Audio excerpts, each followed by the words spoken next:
ابو بکر رضی اللہ عنہ روایت کرتے ہیں سمعت النبی صلی اللہ علیہ وسلم علی المنبر،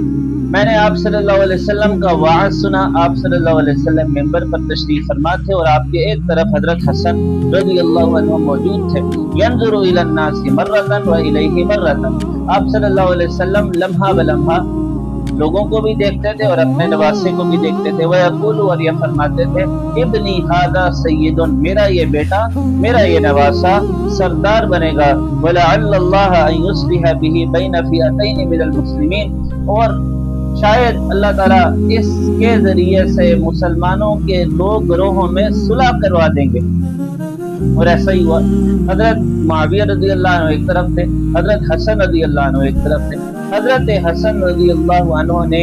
سرداری کو، بادشاہت کو چھوڑ دیا اور مسلمانوں کی صلح کے لیے، مسلمانوں کی یکجہتی کے لیے حضرت معاویہ رضی اللہ عنہ کو خلیفہ تسلیم کر لیا۔